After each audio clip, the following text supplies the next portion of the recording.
आज का हमारा टॉपिक है, आज का हमारा क्या टॉपिक है? संविधान और संविधान यूपी ट्रिपल एससी पेट। यूपी ट्रिपल एससी पेट में जितने भी हमारे पॉसिबल क्वेश्चन बन सकते हैं वो इस संविधान के तहत करेंगे। अच्छा, मैं ये नहीं कहता हूं कि जो 50 क्वेश्चन मैं कराने जा रहा हूं सब इसी में से आ जाएंगे, लेकिन कहीं ना कहीं किसी न किसी एग्जाम में आपके प्रश्न आ सकते हैं। क्लियर है? तो सबसे पहले थोड़ा सा प्रचार देखिए। सनराइज करियर एकेडमी में जो आगामी सनराइज करियर एकेडमी में आगामी 5 सितंबर और 2022 सुबह 9 बजे से लेके 12 बजे तक एसएससी जीडी और यूपी पुलिस का बैच, और शाम के 3 बजे से 6 बजे तक यूपी पुलिस एसएससी यानी यूपी पुलिस एसएससी जीडी के 2 शिफ्ट में बैच चलाए जाएंगे। तो जो भी आप लोगों के दोस्त तैयार हैं वो जरूर इस बैच को ज्वाइन करें। और ये एकदम शून्य स्तर से है, 0 लेवल से पढ़ाया जाएगा। यानी अगर आपको ABCD का A भी नहीं आता ना तो वो बैच अगर लोगे तो सब कुछ आने लग जाएगा। क्लियर है? एसएससी जीडी के तहत BSF, CRPF, CISF, ITBP, NIA और असम राइफल में आपको जाने का मौका मिलेगा। ठीक है, लड़कियां भी ज्वाइन कर सकती हैं इसको। आगे देखिए, उत्तर प्रदेश पुलिस का बैच, आगामी उत्तर प्रदेश पुलिस का बैच जिसमें 40,000 वैकेंसी आने वाली है, इसका भी बैच 9 बजे से 12 बजे तक और 3 बजे से 6 बजे तक शिक्षक दिवस के दिन यानी 5 तारीख से चलाया जाएगा। ठीक है, चलिए हो गया प्रचार। अब आते हैं थोड़ा सा अपने मटेरियल में। अब थोड़ा सा आते हैं अपने मटेरियल में। ये जो आपको दिख रहा है पीछे तक दिख रहा है, क्वेश्चन पढ़ो और बताते जाओ क्वेश्चन क्या होगा।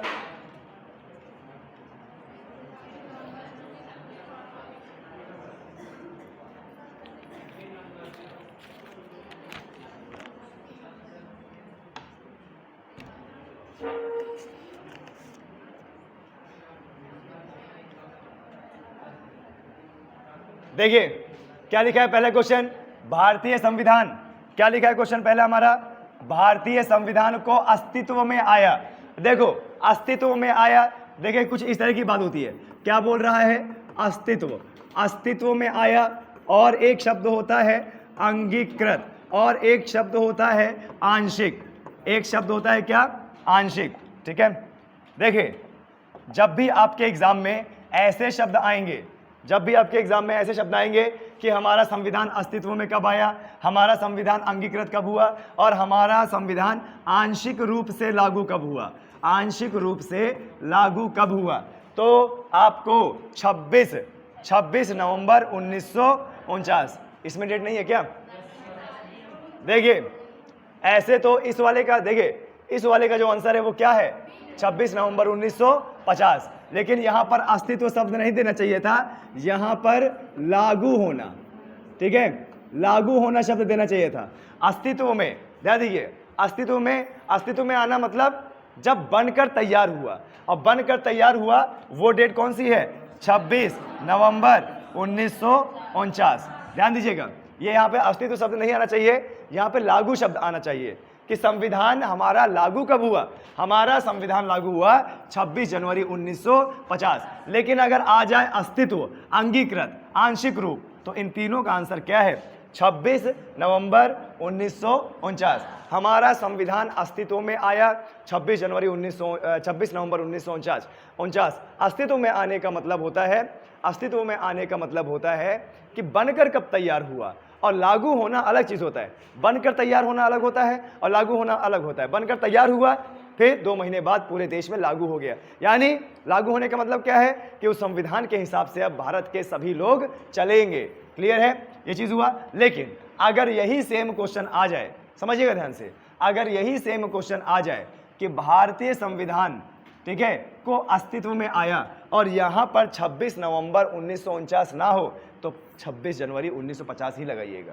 ठीक है, देखिए इसमें कहीं भी 26 नवंबर 1949 नहीं है, 26 नवंबर 1948 है इसमें। ठीक है, अगर 26 जनवरी 1950 है और 26 नवंबर 1949 है तो इसको लगाइएगा, क्योंकि अस्तित्व में आने का मतलब होता है बनना, जन्म लेना। तो संविधान का जन्म हमारा हुआ है 26 नवंबर 1949 को। अच्छा, इसी दिन यह आंशिक रूप से लागू हो गया था। आंशिक रूप से लागू होने का मतलब क्या होता है? कुछ संविधान के पार्ट लागू हो जाना, देश में चालू हो जाना आंशिक रूप से। पूर्ण रूप से लागू कब हुआ? 26 जनवरी 1950। आए समझ में? चलिए आगे बढ़ते हैं। नेक्स्ट क्वेश्चन पढ़ो ध्यान से। भारत में किस प्रकार का लोकतंत्र है? भारत में किस प्रकार का लोकतंत्र है जरा बताएं। ठीक है, प्रत्यक्ष, देखिए ये लोकतंत्र का बात बोल रहा है, किसकी बात बोल रहा है? लोकतंत्र की बात बोल रहा है। ठीक है, तो भारत में किस प्रकार का लोकतंत्र है? प्रतिनिधि है। देखो अभी आप लोगों ने चेंज कर दिया ना आंसर, मैंने क्या बताया था? इसको बार बार पढ़ते रहिएगा। देखिए पता है क्या, जब आप लोग पढ़ते हो ना तो आप बहुत तेजी से पढ़ जाते हो क्वेश्चन को, इसलिए आप लोग आंसर में ना थोड़ा बहुत गलती कर देते हो। अभी देखो, अभी उदाहरण है, अभी आपने बोला कि भाई भारत में किस प्रकार का लोकतंत्र है। आपको पता था कि हमारे देश में जो चुनाव होता है ना वो प्रत्यक्ष रूप में होता है लोकसभा में, तो आपने पूरे को पढ़ा नहीं और इसको आंसर लगा दिया। यही गलती करेंगे आप एग्जाम में। ठीक है, अरे पूरा पढ़ो ना। हमारे यहाँ भारत में किस प्रकार का लोकतंत्र है? प्रत्यक्ष, राष्ट्रपति का या प्रतिनिधि का या तानाशाही? भाई तानाशाही हमारे यहाँ पे है नहीं, राष्ट्रपति नाम मात्र का, प्रत्यक्ष तो चुनाव होता है, तो बचा क्या? प्रतिनिधि। प्रतिनिधि होते कि नहीं होते? अभी माननीय आर के पटेल जी क्या हैं? प्रतिनिधि है ना। कहाँ के प्रतिनिधि? चित्रकूट और बांदा। चित्रकूट और बांदा के सांसद है ना, यानी संसद में, लोकसभा में चित्रकूट और बांदा के प्रतिनिधि हैं, यानी ये प्रतिनिधि हमारे द्वारा भेजे जाते हैं। तो हमारा कैसा लोकतंत्र है? प्रतिनिधियों का। अब प्रतिनिधि का मतलब होता है कोई राजशाही नहीं, कोई तानाशाही नहीं, यानी जनता का जो मन होगा उसको चुन के वह सरकार में भेजेगी। क्लियर है? आए समझ में? चलिए अगला बढ़ते हैं।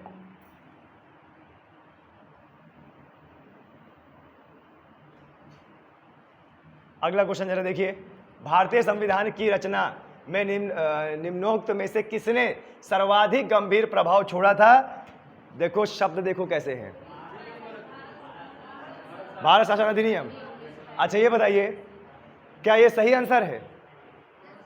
कितने लोग बोलते हैं सही आंसर है? ये डी नंबर कितने लोग से बोल रहे हैं सही आंसर है? आप बोल रहे हैं, आप बोल रहे हैं, आप बोल रहे हैं। अच्छा आप भी बोल रहे, अभी बोल रहे हो। बस तुम नहीं बोल रही हो? तुम क्यों नहीं बोल रही हो? कितने लोगों को लगता है कि डी आंसर सही है? आप लोगों को लगता है? पहले भाषा पढ़िए। भारतीय संविधान की रचना में निम्नोक्त में से किसने सर्वाधिक गंभीर प्रभाव छोड़ा था? अगर मैं आपको बोल दूं कि भारतीय संविधान में सबसे ज्यादा प्रावधान कहां से लिया गया था? भारत शासन अधिनियम 1900।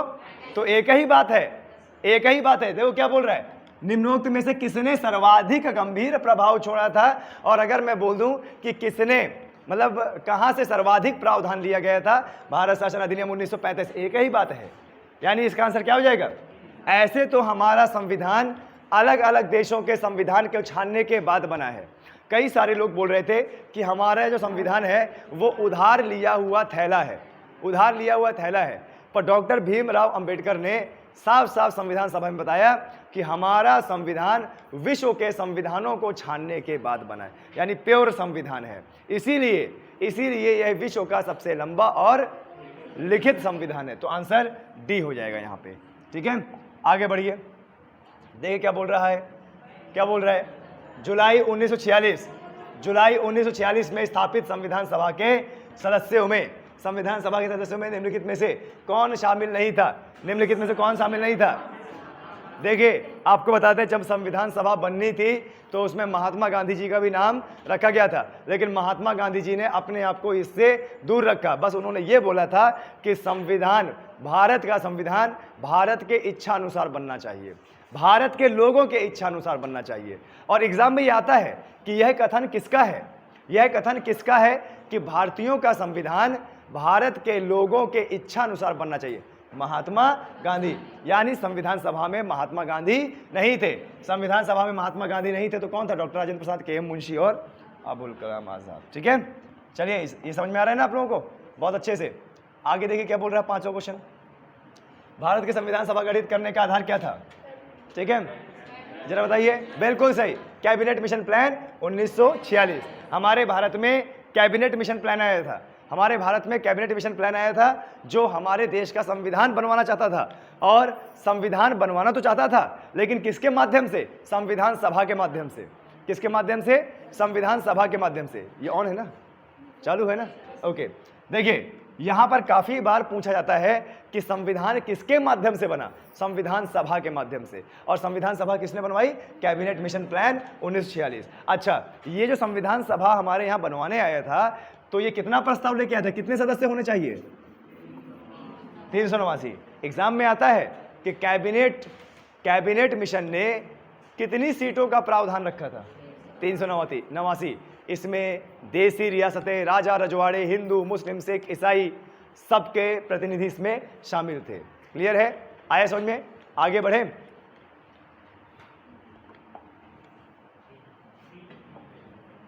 स्वतंत्र भारत की लोकसभा का पहला अध्यक्ष कौन था? स्वतंत्र भारत की डी नंबर जीवी मावलंकर। स्वतंत्र भारत की लोकसभा का पहला अध्यक्ष कौन था? Question number C. जी बिल्कुल सही, जीवी मावलंकर। स्वतंत्र भारत की लोकसभा का पहला अध्यक्ष कौन था? जीवी मावलंकर। देखो जरा शब्दों में गौर कीजिएगा। पता है क्या, संविधान और अर्थशास्त्र ये दो ऐसे सब्जेक्ट हैं जो आपको शब्दों से खेलने की कोशिश करेंगे। देखो क्या बोल रहा है, स्वतंत्र भारत की लोकसभा। स्वतंत्र भारत कब स्वतंत्र हुआ? 1947। और हमारा संविधान बनकर कब तैयार हुआ? 1949। हमारा संविधान लागू कब हुआ? 1950। हमारे देश के पहले चुनाव कब हुए? ये कौन से चुनाव थे? लोकसभा के चुनाव। ठीक है, और लोकसभा के अध्यक्ष तो कौन थे? जीवी मावलंकर। यानी 1951 में जब हमारा पहला चुनाव हुआ 1951 में, तो उसके लोकसभा के अध्यक्ष कौन बने? जीवी मावलंकर। अच्छा, 1951 में पहले चुनाव हुआ, सरकार बनी, जवाहरलाल नेहरू हमारे पहले प्राइम मिनिस्टर बने। तो कितने साल के लिए बने? कितने साल के लिए बने? 2 साल बने थे। अरे मैं बोल रहा हूं कितने साल के बने थे? जब 1951 में जब चुनाव हुआ तो कितने साल के लिए बने? 5 वर्ष के लिए। कितने वर्ष के लिए? 5 वर्ष के लिए। यानी हमारे देश की पहली पंचवर्षीय योजना कब से चालू हुई? ये पूछता है इकोनॉमिक में, ये इकोनॉमिक पूछता है कि भारत की पहली पंचवर्षीय योजना कब चालू हुई? 1951 में। और आपने एक सुना होगा योजना आयोग, आपने सुना होगा योजना आयोग, जिसका अब नाम है नीति आयोग, है ना? तो योजना आयोग कब गठित की गई? 1951 में। क्लियर है? चलिए आगे बढ़ते हैं। मुझे लगता है कि ये तो सब लोग बता देंगे। ठीक है, ये तो सब लोग बता देंगे। भारत की संविधान सभा का संवैधानिक सलाहकार कौन था? ठीक है, सर BN राव। आपको बता दें, देखिए आप लोगों से गलती हो इसीलिए यहां पर डॉक्टर भीमराव अंबेडकर भी दे रखा है, लेकिन ये आंसर नहीं है। ये आंसर क्यों नहीं है मैं आपको बताता हूं। देखिए संवैधानिक सलाहकार, सलाहकार कौन होता है? जो सलाह देता है कौन सा अनुच्छेद कैसा होना चाहिए। बच्चों के दिमाग में ये आता है कि जब सबसे ज्यादा पढ़े लिखे और कानून का ज्ञान भीमराव अंबेडकर का था, और ये प्रारूप समिति के भी अध्यक्ष थे, और डॉक्टर भीमराव अंबेडकर ही, समझिएगा, भीमराव अंबेडकर ही संविधान के पिता कहे जाते हैं। तो हो सकता है ये सलाहकार रहे हो, इनसे सलाह ली जाती हो। लेकिन आपने देखा होगा 13 दिसंबर 1946 के बैठक में, जो तीसरी संविधान की बैठक हुई थी, उसमें हमने ये पढ़ा था कि भारत के संविधान सभा के संवैधानिक सलाहकार कौन थे? Sir BN Rao, Benegal Narasimha Rao, Benegal Narasimha Rao. ठीक है, चलिए आगे बढ़ते हैं। भारत के संविधान का निर्माता किसे माना जाता है? अब यहां लिखो ना डॉक्टर भीमराव अंबेडकर। ठीक है, भारत के संविधान का निर्माता, पिता, जनक और प्रारूप बनाने वाला कौन है? भीमराव अंबेडकर। यही है वो शख्स जिनके लिए जिनकी वजह से आज ना तो भारत में जात है ना तो पात है। ठीक है, अजात पात देखो वही करता है जिसको ज्ञान नहीं होता है, आपको बता दें। ठीक है, यही वो व्यक्ति हैं जिनके साथ इतना ज़्यादा शोषण हुआ, इनको पढ़ने नहीं दिया जाता था और टॉयलेट साफ कराया जाता था, ज़मीन में बैठाया जाया करता था और इनको मारा जाया करता था। आज इसी व्यक्ति ने भारत का भविष्य लिख दिया। देखो जितने लोग जात पात किया करते थे, उन्होंने ऐसा चीज़ कर दिया, ऐसा संविधान बना दिया कि भारत के सभी लोग इसके बनाए हुए संविधान के अंडर में आ गए। और आज जात भी खत्म, पात भी खत्म और ऊंच नीच का भेदभाव भी खत्म है कि नहीं? आप बताएं, अगर आज बता दें भारत में अगर जात पात होता ना, जात पात है लेकिन उन वर्गों के बीच में है, या तो जो बहुत पुराने हो चुके हैं, बूढ़े बुजुर्ग हो चुके हैं, या जिसको शिक्षा नहीं मिली है, जिसके अंदर ज्ञान नहीं है, जिसको ना भारत का इतिहास, संविधान कुछ नहीं पता, वो जात पात करता है, बाकी किसी व्यक्ति के अंदर कोई जात पात नहीं है। एक चीज़ आपको बता दूं, ठीक है। और अगर भारत में जात पात होता ना तो मुझे लगता है इतने बड़े बड़े साइंटिस्ट ना बनते, इतने बड़े बड़े IAS ना बनते, इतने बड़े बड़े जो है राष्ट्रपति ना बनती। तो भारत में कोई जात पात नहीं है। क्लियर है? चलिए, BR अम्बेडकर, ठीक है, इसका आंसर हो गया। आगे देखिए, भारतीय संविधान अपनाया गया था कब? अब देखो अपनाया गया था, ठीक है। भारतीय संविधान अपनाया गया था क्या? देखो इसमें आंसर है 26 नवंबर 1949 को, कि 26 जनवरी 1949 को, 26 जनवरी 1950 को, कि 31 दिसंबर 1949 को। कौन सा क्वेश्चन है? 7 नहीं 9, ठीक है। कौन सा क्वेश्चन है? C नंबर है। अच्छा, C नंबर कितने लोग बोल रहे हैं? आप। अच्छा, और A नंबर आप बोल रहे हो, ठीक है। मैंने क्या बताया था अभी मैंने क्या बताया था? अस्तित्व, ठीक है, अपनाना, ठीक है, अंगीकृत, ये सब किस में जाएगा? 26 नवंबर 1949 को। हमारा संविधान 26 नवंबर 1949 को अंगीकृत किया गया था, अपनाया गया था, अस्तित्व में आया, ठीक है। किस में आया? अस्तित्व में आया, अपनाया गया। अपनाए जाना और लागू करना अलग चीज होता है। लागू करना मतलब जिस डेट से लागू होगा उस डेट से सभी लोग जो भी संविधान में लिखा है उसका कहना मानेंगे, यानी संविधान के हिसाब से चलेंगे। तो वो डेट है 26 जनवरी 1950, लेकिन यहां पर आप क्या करेंगे? 26 नवंबर, ठीक है। अगर देखिए, भारत का पहला उप प्रधानमंत्री वल्लभ भाई, बिल्कुल सही, वल्लभ भाई पटेल को क्या बोला जाता है? लौह पुरुष। सरदार की उपाधि कहाँ पे दी गई थी इनको? गुजरात में कौन से सत्याग्रह में? बारदौली सत्याग्रह में बारदौली की महिलाओं ने इनको सरदार बोला था, सरदार वल्लभ भाई पटेल। और क्या बोलते हैं? लौह पुरुष। और यही वो व्यक्ति है, ठीक है, जो आपको यह आज़ादी देता है कि जाइए गोवा के बीच में घुमाइए, और मुंबई में घुमाइए, उत्तराखंड में घुमाइए, नेपाल में घुमाइए। और नहीं तो अगर ये व्यक्ति ना होता तो यहाँ से अगर गोवा तक जाते तो कम से कम 20-25 देश पार करके जाते, 20-25 देश पार करके जाते। इन्होंने पूरे भारत को एक कर दिया। भारत के जितने भी देसी रियासतें थी, राजा रजवाड़े थे, सबको इन्होंने क्या कर दिया? एक कर दिया, और अच्छे से पूरे भारत में मिला दिया। आज आप तमिलनाडु भी जाते हो, जम्मू कश्मीर भी जाते हो, गुजरात भी जाते हो, वहाँ मिजोरम नागालैंड भी जाते हो, कोई रोक टोक नहीं है। क्लियर है? और अगर ये देश ना मिलाया होता ना तो आप सब लोग कहीं ना कहीं की महारानी या महाराजा बैठे होते यहाँ पे, ठीक है। जैसे राधा छिपरी बरवारा की महारानी, ठीक है, राजकुमारी। चलिए, निम्नलिखित में से भारतीय संविधान सभा का अध्यक्ष कौन था? देखिए, यहाँ पे सिंपल तरीके से पूछा गया है, इसमें कोई स्थायी और अस्थायी नहीं बनाया गया है। ध्यान दीजिएगा, ये बहुत सिंपल तरीके से पूछा गया है, इसमें कोई स्थायी और अस्थायी नहीं बोला गया। क्या बोला गया है? संविधान सभा का अध्यक्ष। तो आंसर क्या होगा? डॉक्टर राजेंद्र प्रसाद। अच्छा, अगर स्थायी बोल देता, अगर स्थायी अध्यक्ष, संविधान सभा का स्थायी अध्यक्ष कौन था? तो वो भी कौन होता है? डॉक्टर राजेंद्र प्रसाद। अगर वो बोलता अस्थायी, अगर वह बोलता क्या? अस्थायी, तो है, देखिए क्या होता? अस्थायी कौन है हमारे? सच्चिदानंद सिन्हा, ठीक है। ध्यान दीजिएगा, हमारे संविधान सभा के जो स्थायी अध्यक्ष थे वो डॉक्टर राजेंद्र प्रसाद, और जो अस्थायी अध्यक्ष थे वो सच्चिदानंद, ठीक है। आए समझ में? और यही डॉक्टर राजेंद्र प्रसाद जो कि बिहार से थे, यही हमारे देश के पहले राष्ट्रपति बने। क्या बने? पहले राष्ट्रपति बने, ठीक है। चलिए आगे बढ़ते हैं।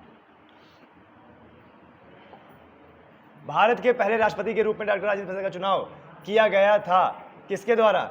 निर्वाचक मंडल के द्वारा, भारत की जनता द्वारा, संविधान सभा द्वारा, संसद द्वारा। बताओ, मैंने आप लोगों को इतना अच्छा संविधान पढ़ाया है, ठीक है। और आप लोग तो, मुझे पता है, जो पुराने बच्चे हैं ना, जितना भी एग्जाम में आ जाए ना, संविधान का क्वेश्चन गलत नहीं कर सकते। बताओ, उस समय क्या निर्वाचन हुआ था? उस समय क्या निर्वाचन हुआ था? भारत की जनता द्वारा जब चुनाव हुए तो भारत जनता क्या करती? संसद तो बनी ही नहीं थी, तो आंसर क्या निकला? संविधान सभा द्वारा। क्लियर है? संविधान सभा द्वारा। आगे बढ़ते हैं।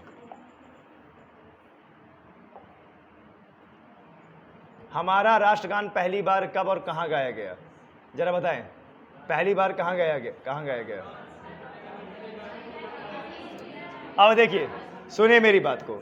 एलिमिनेशन मेथड, जब आप आईएएस पीसीएस की तैयारी करते हैं ना, और आपको ऐसे ऑप्शन दे दिए जाए जहां पे लगे, ये लगता है कि सभी ऑप्शन सही हैं, वहां पे एलिमिनेशन मेथड किया जाता है। एलिमिनेशन मेथड, पहली बात तो राष्ट्रगान ना तो इलाहाबाद में गाया गया था ना तो दिल्ली में, तो आपके दो ऑप्शन हट गए ना, दो ऑप्शन हट गए।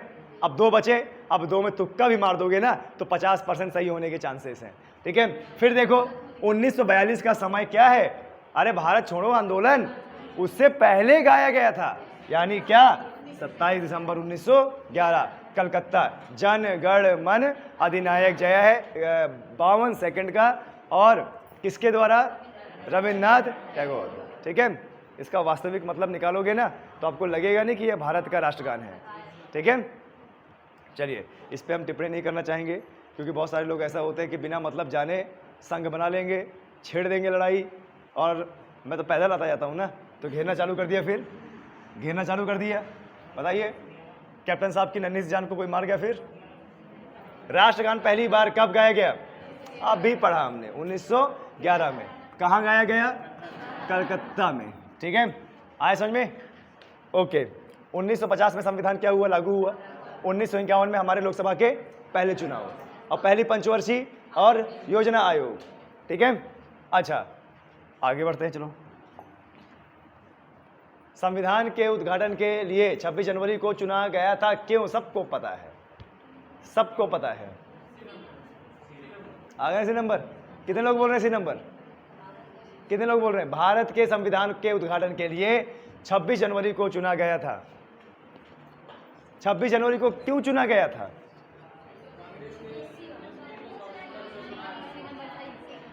बिल्कुल सही, कांग्रेस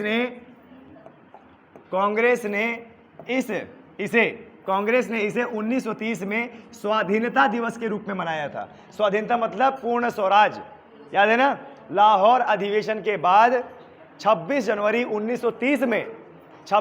1930 में पूर्ण स्वराज मनाना था। पूर्ण स्वराज मतलब भारत को स्वतंत्र घोषित करना था।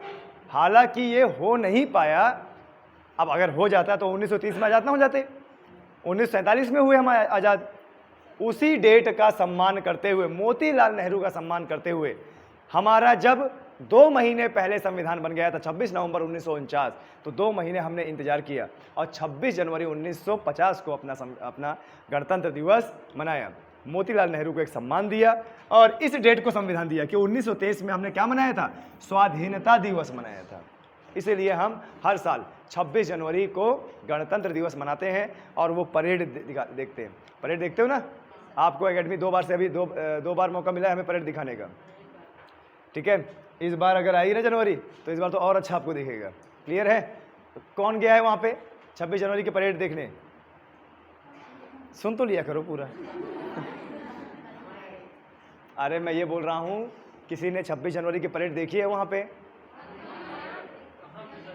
दिल्ली में कोई नहीं देखा है? चलो कोई बात नहीं, कभी अगर प्रकृति मौका दे तो आगे वहाँ पे 26 जनवरी की परेड बहुत देखिएगा, आपका खून खौल जाएगा, रोंगटे खड़े हो जाएंगे, देश का सम्मान देखते हुए, वहाँ पे सेना को देखते हुए, और एक लाइन से जब जवान परेड करते हुए जाते हैं ना, उनको देखते हुए। ठीक है, इसमें अभी पता है क्या, अभी जो अगले साल की परेड होने वाली है ना, अगले साल की 2023 की 26 जनवरी, हमेशा 6 महीने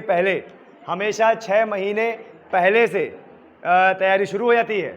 26 जनवरी इतनी सटीक होती है, और आपने देखा होगा एक से एक जवान इतना बढ़िया तरीके से क्या करता है, लेफ्ट राइट करता है ना। और अभी मेरा एक जो फ्रेंड था, आर्मी स्कूल का मेरा दोस्त था, जो मेरे ही साथ इंडियन आर्मी में हुआ था, तो वो अभी इस साल की परेड को रिप्रेजेंट करेगा। ठीक है, वो कैप्टन है और वो रिप्रेजेंट करेगा, यानी जो आगे चलता है ना, जो कमांड करता है, जो सैल्यूट लगाता है, और उसके पीछे पूरी टुकड़ी चलती है, इस बार वो मेरा फ्रेंड लगाएगा।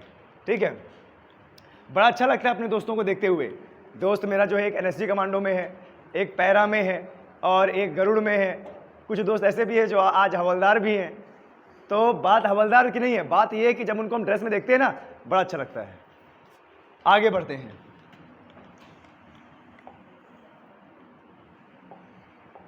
निम्नलिखित में से कौन सा देश आधुनिक लोकतंत्र की स्थापना करने वाला पहला देश है? अमेरिका ना, अमेरिका में लोकतंत्र है ना, बताइए अमेरिका में क्या है? लोकतंत्र है। भारत कैसे हो सकता है भाई? भारत हो ही नहीं सकता, 1947 में तो आजाद हुआ है, ठीक है, और 1947 से पहले बहुत सारे देश लोकतंत्र हो गए थे। और अमेरिका जितना बड़ा लोकतंत्र देश और इतना मजबूत देश, सिक्योरिटी देश कोई हो ही नहीं सकता अभी, ठीक है। अमेरिका एक ऐसा देश है जिसके पास वीटो पावर है, कहीं भी खतरे की भनक भी लगती है ना, बम गिरा देता है।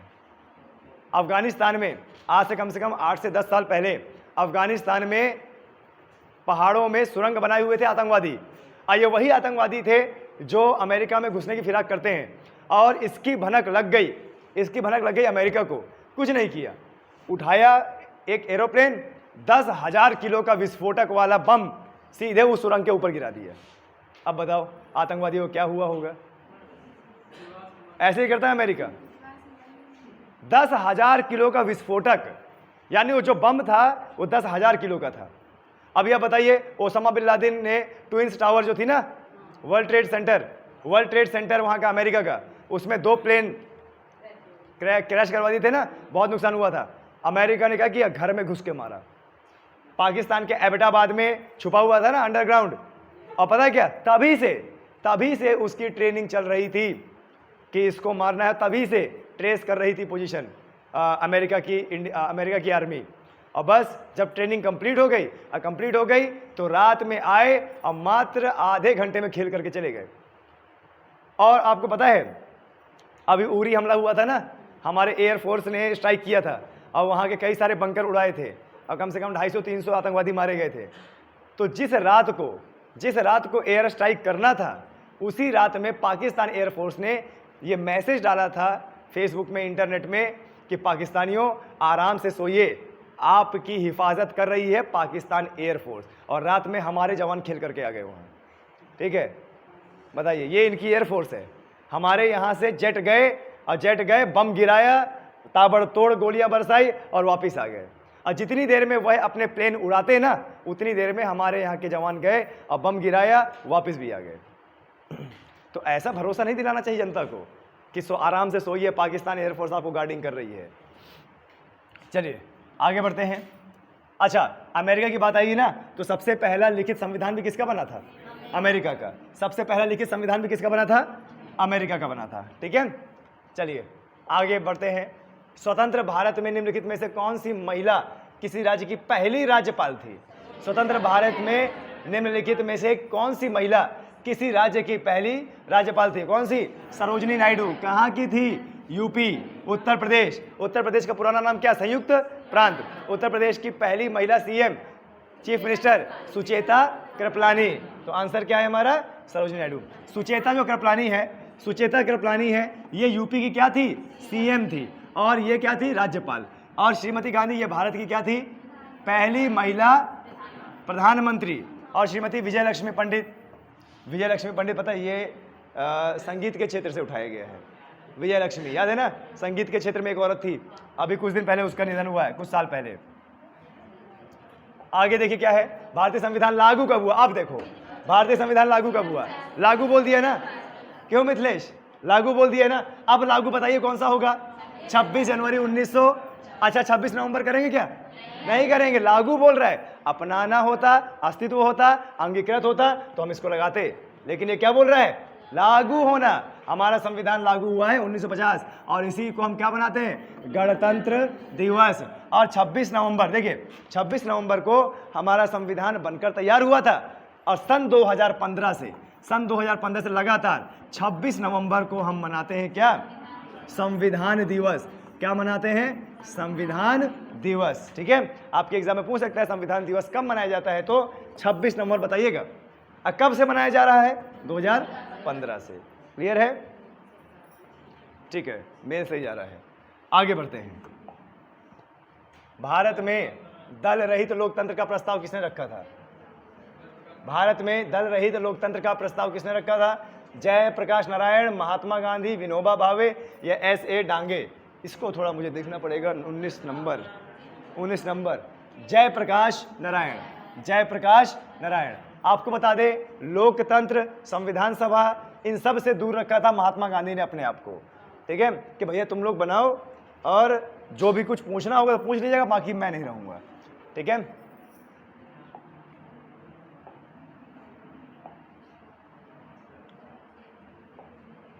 क्या बोल रहा है डॉक्टर बी आर अम्बेडकर ने संविधान का हृदय और आत्मा किसे कहा? हृदय और आत्मा किसे कहा? बताइए। धर्म की स्वतंत्रता का अधिकार, कि संवैधानिक उपचारों का अधिकार, कि शोषण के विरुद्ध अधिकार, कि समानता का अधिकार? अरे शाबाश।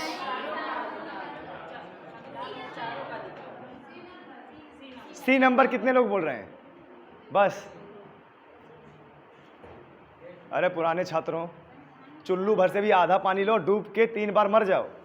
ठीक है, इतनी बार बताया है, इतनी बार बताया है। आर्टिकल 32 संवैधानिक उपचारों का अधिकार। असंवैधानिक उपचारों का अधिकार क्या होता है? कि कभी अगर आपके मौलिक अधिकारों का हनन हुआ तो आप आर्टिकल 32 के तहत सुप्रीम कोर्ट जा सकते हैं। यानी अपने मौलिक अधिकारों का हनन होना और उसका न्याय पाना, यह भी अपने आप में क्या है? एक मौलिक अधिकार है। यानी संवैधानिक उपचारों का अधिकार। आर्टिकल कौन सा? 32। कहां जाएंगे? एससी। कितने प्रकार की रिट जारी करेगा? 5 प्रकार की। ये भी पढ़ाएंगे कितने प्रकार की। ठीक है, आप लोग यार सब भूले हो। भारत की संविधान सभा ने किस वर्ष में कामकाज प्रारंभ किया? भारत की संविधान सभा ने किस वर्ष में? अब कामकाज शुरू करने का मतलब भाई सीधी सी बात है, जब बैठक हुई होगी तभी शुरू हुआ होगा ना। अब बैठक कब हुई है? 1946। पहली बैठक कब? 9 दिसंबर 1946। दूसरी 2 दिन बाद 11/12/1946। तीसरी कब? 2 दिन बाद। ठीक है, देखिए बॉयज एंड गर्ल्स, याद करना बड़ा आसान है। 9 को हुआ, 2 दिन बाद फिर हुआ, 2 दिन बाद फिर हुआ। ठीक है, पहली बैठक, दूसरी बैठक, तीसरी बैठक। अब पहली बैठक हुई है तो उसी दिन से काम शुरू हुआ, यानी 1946। आगे बढ़ते हैं।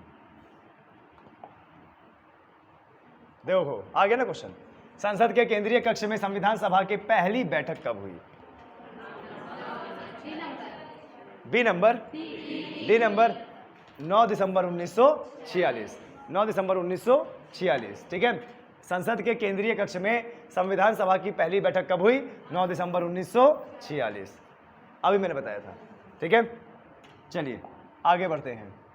भारतीय संविधान के प्रारूप समिति के अध्यक्ष कौन थे? सबको पता है, रटा हुआ नाम, भीमराव अंबेडकर। संविधान के जनक भीमराव अंबेडकर। ठीक है, हृदय और आत्मा किसको कहा गया? आर्टिकल 32। किसने कहा? भीमराव अंबेडकर ने। ठीक है, आपको बता दें बॉयज एंड गर्ल्स, ये बौद्ध जैसे व्यक्ति थे। इतना ज्ञान था इनके मस्तिष्क में, इतना ज़्यादा ज्ञान था, सेम बुद्ध जैसे थे। इन्होंने इतना ज़्यादा किताबें पढ़ी थी उस समय, इतनी ज़्यादा किताबें पढ़ी थी और इतना अनुभव हो गया था किताबें पढ़ने का कि कोई भी अगर इनसे तर्क करने की कोशिश करे तो तर्क नहीं कर पाता था। बहुत ही कम शब्दों में सामने वाले का मुंह बंद कर देते थे, बिना हथियार उठाए, बिना कटाक्ष की मारी बोले सामने वाले का मुंह बंद कर, इतना इनको ज्ञान था। ठीक है, इसलिए बोला था ना जय भीम जय बौद्ध, बौद्ध ये थे। ठीक है, तो प्रारूप समिति के अध्यक्ष कौन थे? भीमराव अंबेडकर। यानी आंसर क्या होगा? ए। आगे बढ़ते हैं, देख क्या बोल रहा है। एकात्मक सरकार में समस्त ताकत किसके हाथ में होती है? एकात्मक सरकार में समस्त ताकत। देखिए सबसे पहले समझिए एकात्मक का मतलब क्या होता है। ठीक है, देखिए एकात्मक का मतलब क्या होता है? ये भारत, अच्छा भारत का मतलब क्या होता है? 28 राज्य और प्लस 8 केंद्र शासित प्रदेश। ठीक है, देखिए संघीय का मतलब ये होता है, संघीय मतलब ये होता है, ठीक है, संघीय का मतलब होता है कि भारत में 28 राज्य हैं और 28 राज्यों की अलग अलग सरकारें। और एकात्मक का मतलब होता है, एकात्मक का मतलब होता है पूरे संपूर्ण भारत की एक सरकार, कोई केंद्र सरकार, कोई राज्य सरकार ना हो। समझिएगा ध्यान से। अभी संघीय का मतलब होता है कि भारत की सरकार हो और भारत के साथ साथ में राज्यों की भी सरकार हो। लेकिन एकात्मक का मतलब होता है कि कोई राज्य सरकार ना हो और सिर्फ एक सरकार हो। कौन सी? केंद्र सरकार। तो हमारा संविधान कैसा है? संघीय है कि एकात्मक है? हमारा कैसा है? अरे हमारा दोनों है, हमारा संविधान संघीय और एकात्मक दोनों है। देखिए, जब हमारे देश में आपातकाल नहीं लगा है, जब तक हमारे देश में आपातकाल नहीं लगा है तो कैसा स्वरूप है? संघीय। जब देश में आपातकाल लग जाता है तो समस्त शक्तियां किसके पास आती है? केंद्र सरकार के पास। और राज्य सरकारें क्या हो जाती है? निरस्त। तो जब राज्य सरकार निरस्त हो गई, अब पूरी शक्ति किसके पास आ गई? केंद्र के पास। तो हो गया ना एकात्मक। और जब आपातकाल नहीं लगा तो संघीय। यानी हमारे भारत का संविधान कैसा है? संघात्मक भी है और एकात्मक भी है। एकात्मक कब होता है? आपातकाल के दौरान। ठीक है, आप समझना, भूलना नहीं। संविधान सभा के प्रारूप समिति के अध्यक्ष भीमराव अंबेडकर। आगे देखिए, भारतीय संविधान के किस भाग में नगर पालिकाओं के बारे में बताया गया है? भारतीय संविधान के किस भाग में? भाग 9 है क्या यहाँ पे? ये इसी तो 10 है। ठीक है, ये तो 11 है। कौन से भाग में? थोड़ा सा मुझे देखना पड़ेगा इसको। बिल्कुल सही, 9 में। संविधान में नगर पालिका का क्या है?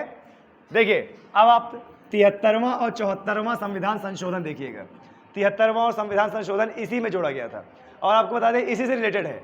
अगर इसने नगर पालिका बोला है ना, तो सुनो, 73वां हमारे भारत के संविधान का 73वां संविधान संशोधन कौन सा? ग्राम पंचायत।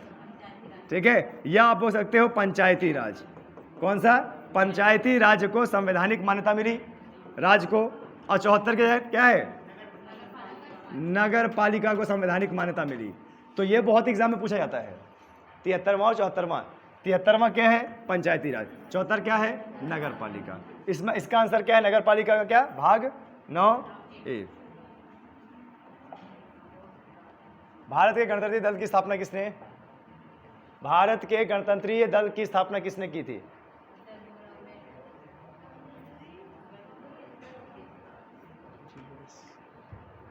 भीमराव अंबेडकर। भारत के गणतंत्रीय दल की स्थापना किसने की थी? भीमराव अंबेडकर। ठीक है, वैसे आपको बता दें, महात्मा गांधी का भी ये मत था कि भाई जो शासन हो, सरकार हो, वह जनता के हिसाब से चला जाए, जनता के हिसाब से शासन हो। शासन तो जनता के हिसाब से ही होता है ना, चाहे वो गांव का मुखिया क्यों ना हो, चाहे वो विधायक क्यों ना हो, चाहे वो सांसद क्यों ना हो। आप ही लोग तो चुनते हैं, हम ही लोग तो चुनते हैं उनको। पर ठीक है, ऑप्शन के हिसाब से सही है। पढ़ो इसको भाई, क्या लिखा है।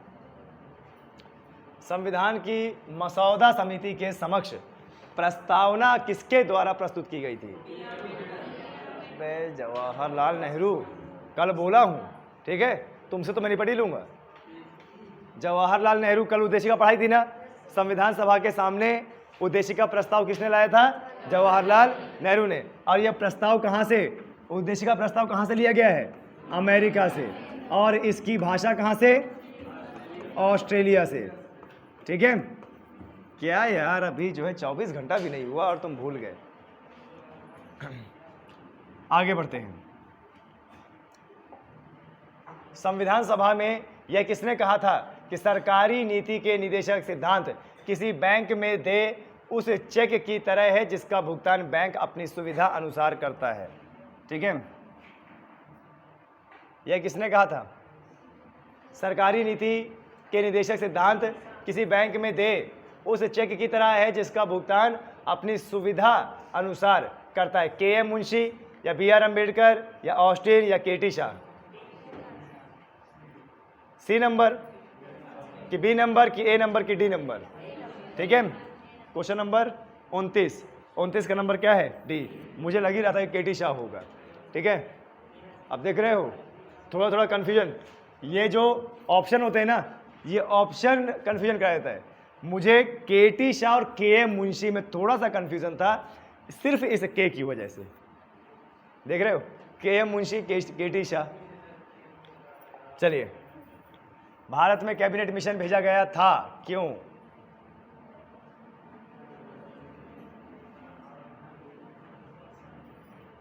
भारत में कैबिनेट मिशन किस लिए भेजा गया था? एक राष्ट्र सरकार स्थापित करने के लिए, शक्ति के अंतरण के लिए एवं संवैधानिक व्यवस्था को निश्चित करने के लिए, पाकिस्तान के लिए, जिन्ना की मांग को स्वीकार करने के लिए, भारत को आज़ादी देने से इनकार करने के लिए। बी नंबर, हमारा संविधान बनाने के लिए ना, शक्ति के अवतरण, शक्ति को हस्तांतरण करना। पहले शक्ति किसके पास थी? ब्रिटेन के पास। अब ब्रिटेन से शक्ति कहां पर आना? भारत में। और प्लस हमारी संवैधानिक व्यवस्था बनाना। संविधान सभा का निर्माण कराया ना, 389 सदस्य थे।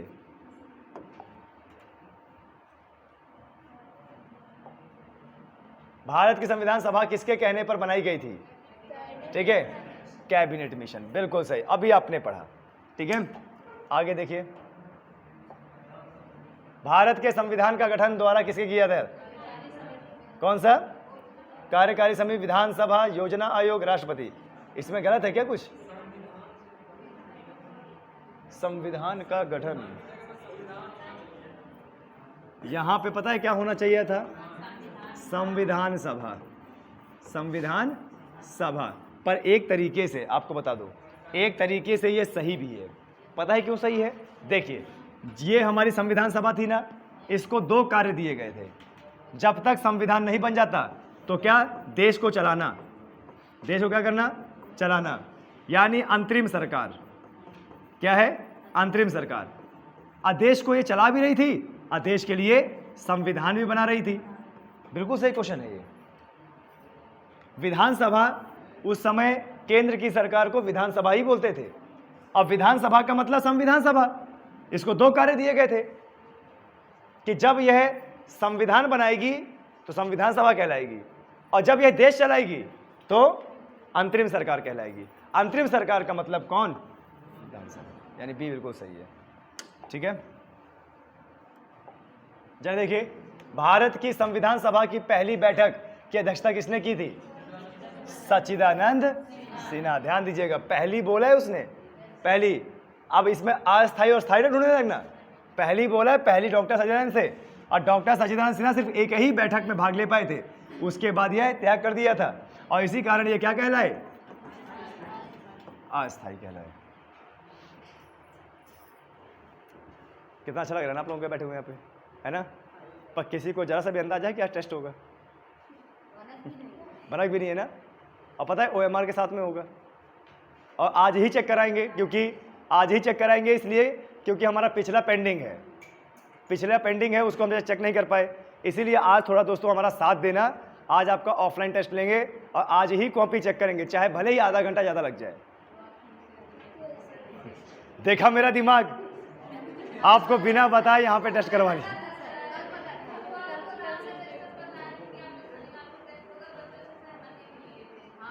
और अगर बच्चों को इतना ही याद होता तो इतना ना बैठे होते।